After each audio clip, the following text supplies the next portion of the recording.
schon mal was nicht jedes Land, was in einer schwierigen Situation, in einer sozial sehr polarisierten Situation steht, für sich sagen kann. Por um lado, uma parte do partido vai responder dizendo que 10 anos é pouco, não dá para fazer tudo, como se essa resposta bastasse. E na minha opinião, e na opinião de muitos no PT, as jornadas de junho vieram para dizer que essa resposta não basta. Hoje o que mobiliza as pessoas é a questão urbana, é o transporte, é a saúde, é a educação, é isso que levou milhões e milhões para as ruas. Felizmente levou milhões e milhões de pessoas para as ruas. Os trabalhadores não se sentiram chamados pelas entidades sindicais e pelas centrais e permaneceram nas manifestações gerais, né? Isso, o que nós ouvimos, o que eu ouvi de alguns dirigentes sindicais depois, é que foi uma lição para nunca mais esquecer, né? Porque muitas das pessoas que tinham críticas a como o movimento sindical entrou nessas manifestações diziam o seguinte: vocês abandonaram as ruas, outros movimentos ocuparam as ruas. Muita gente saía com cartaz dizendo não tenho voz, que era a denúncia de que não me sinto representada nem pelos partidos, nem pelos sindicatos, nem pelos jornalistas, ninguém está dizendo do meu problema. E a gente está apostando de que essa nova capacidade de formulação crítica e de ocupação das ruas possa, inclusive, dar condições do PT de caminhar mais à esquerda. Eu acho que os protestos são, em grande medida, uma expressão da frustração da juventude brasileira com o sistema político. E o principal partido político do país é o PT. Então, se revoltam contra o sistema político, se revoltam também contra o PT.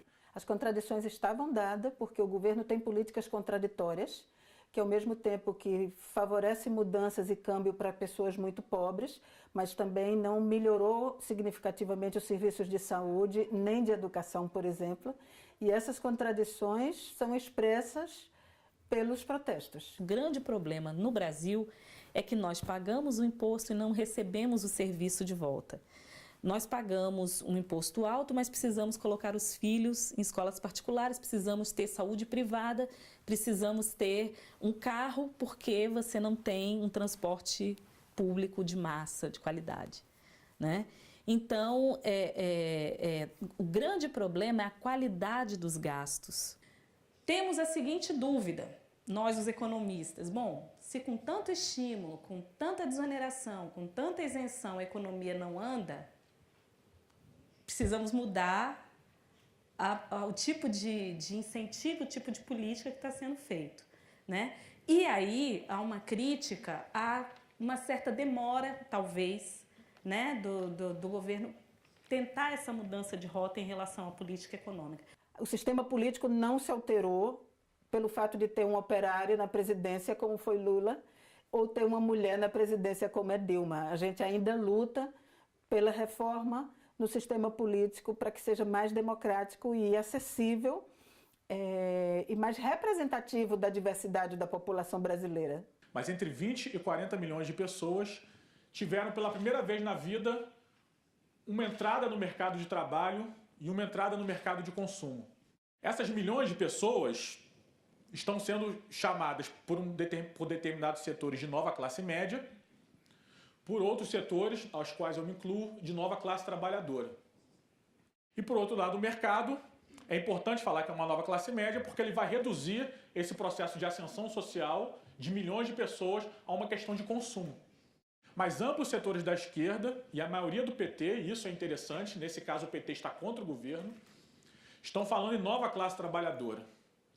Por um lado, porque esses 20 a 40 milhões ascenderam socialmente, mas estão na base da pirâmide de trabalho, ganham um salário mínimo, 2 salários mínimos no máximo, trabalham 12 a 14 horas por dia, trabalham nos domingos. Então é um trabalho de baixo salário e baixa qualidade, bem distante do padrão de vida que a classe média tem no Brasil. E a Copa, ela teve um papel muito importante. Foi vendida uma ideia, inicialmente, de que nós teríamos um legado muito positivo. No entanto, e aí foi uma coincidência, eu acho que feliz, exatamente no momento em que esses estádios estavam sendo inaugurados e aí eclodiram essas manifestações, as pessoas começaram a perceber que quando há um interesse privado, existe uma celeridade, uma rapidez no governo que não existe para demandas históricas como, por exemplo, a saúde, a melhoria na educação, a melhoria, o investimento na mobilidade. Que esse protesto não era contra o governo, como foi falado, mas era por mais governo, por mais Estado. Aí a esquerda conseguiu se conectar e a presidente Dilma deu boas respostas para o problema. 3 propostas, que eu vou falar bem rapidamente. A proposta de reforma política, que tem como sua principal substância conectar o povo com a representação, conectar o povo com o poder, através de plebiscitos, através de consultas. O Brasil, em 2007, 2008, descobriu gigantescas reservas de petróleo. Todo o dinheiro do petróleo no Brasil hoje é usado pelos prefeitos dos municípios livremente. E essa nova legislação pretende vincular 75% à educação, 25% à saúde. Para tentar, estou dando esse exemplo para tentar confirmar o que eu disse, que foi a melhor coisa que podia acontecer para o PT. Porque graças a junho conseguimos dobrar a maioria conservadora no Congresso e aprovar essa lei.